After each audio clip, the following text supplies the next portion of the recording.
Hi there, this is Brian of London in my bomb shelter in the sky. One day I'll explain that to you. In London, I talked about indigenous Jews, Jews who are indigenous to Israel. And it turns out that actually Judaism is indigenous to Israel. But why? How do I know this? There is actually a United Nations approved definition of indigenousness, if that's what it's called. It was developed by a chap called Martinez Cobo, who was working as Martinez Cobo. I don't know the pronunciation properly. The special rapporteur for indigenous communities, peoples, and nations. And he came up with a working definition that has been accepted. Now, there's a problem with it, which I will go over at the end. But I want to read to you 6 criteria that are listed in this document and just talk about how Jews fit them. Now, all of this work is based on what I've learned from Ryan Bellerose and his epic post on Israeli Cool, Who's Indigenous? But let's talk about it in a video. So, this historical continuity, this is from the definition, this is from the UN approved definition of indigenous peoples. It says this historical continuity may consist of the continuation for an extended period reaching into the present of one or more of the following factors. Okay, so these are the factors that some people have to have in order to be called indigenous. A, occupation of ancestral lands or at least part of them. And in this context, occupation means occupation by someone else. So Jews, yes, our ancestral lands, Israel, have been occupied by the Romans, some Turks, the British, Saladin the Kurd brought in the Muslims. We can tick a lot of boxes as to occupation of our ancestral land since they were ours. B, common ancestry with the original occupants of these lands. Well, that's in our DNA, quite literally. This one, C, this is the big one actually. Culture in general or in specific manifestations, such as religion. Yeah, I'd say that the Jewish religion is related to Israel, seeing as how we mention it in our holy books, which have become the holy books for a good proportion of probably a third or more of the world, if we include all the Christians. So yeah, I think religion is tied quite categorically to this land. It says also living under a tribal system. Well, we've got some tribes in Judaism and they have different parts of the land allocated to them. If one, again, goes back to the Bible, remember, that's a foundational text for a good third or more of the world. And to be honest, we could even include Muslims because they kind of subsume most of the Old Testament, even if they get it wrong. Number 3, membership of an indigenous community. Yes, that's us, Jews. Dress. Well, okay.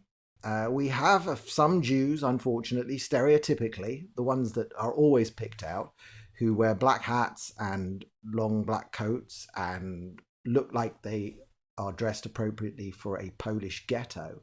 Yes, they dress like that. The rest of us do not. Now, do we walk around in the same garb that people wore in 1000 before the Common Era?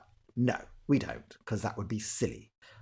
Clothes have changed a little bit since then, so we don't wear the same clothes. But we know what they did wear, and some people do dress somewhat like that. Means of livelihood is the next one. Okay, I'm not a big expert on this, but the oldest profession in the world is, yeah, it's represented here in Israel. Other professions, fishing, yeah, we kind of do that. That's mentioned in the Bible a lot. We grow grapes and make wine and other foods, also mentioned in this foundational text called the Bible.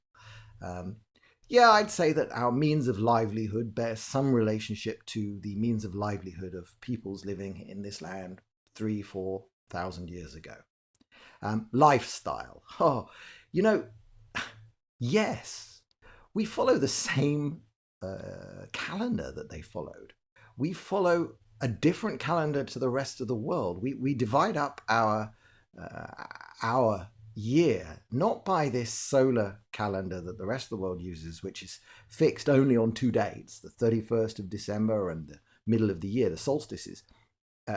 We don't divide up our year that way. We divide up our year by the Jewish calendar, which is incredibly complex and breathtaking in the way that it seems to align with the seasons in this country, as I've pointed out in blog posts. Always seems to rain on or around Sukkot. Strange. So yeah, we've got all of them. So this was C. This was the third of these things. And it included religion, living under a tribal system, membership of an indigenous community, dress, means of livelihood, lifestyle. All of those we tick. D. Language. Oh, this is a good one. Whether used as the only language, as mother tongue, as the habitual means of communication at home or in the family, or as the main preferred habitual, general, or normal language. Well, yes, all of the above. We use Hebrew. Now, we did resurrect it. It wasn't a widely spoken language, but it became so when Jews started moving back to Israel in large numbers, and that was a deliberate choice. It's been our language of prayer for millennia, thousands of years, and it was a controversial act. Actually, many religious people don't quite agree with the use of Hebrew as a day-to-day language, but whatever the case, and overriding their religious concerns, we did it. We speak Hebrew. Okay, I'm not so great at it. Shabbat shalom, ma nishma.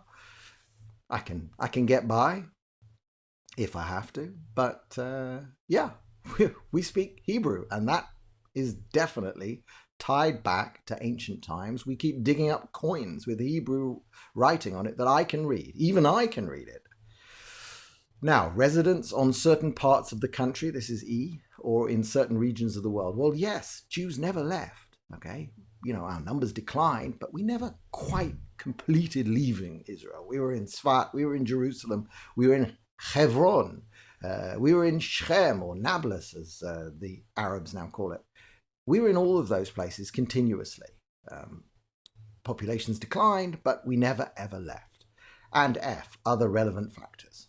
Well, every which way you look at it, Jews are indigenous to Israel.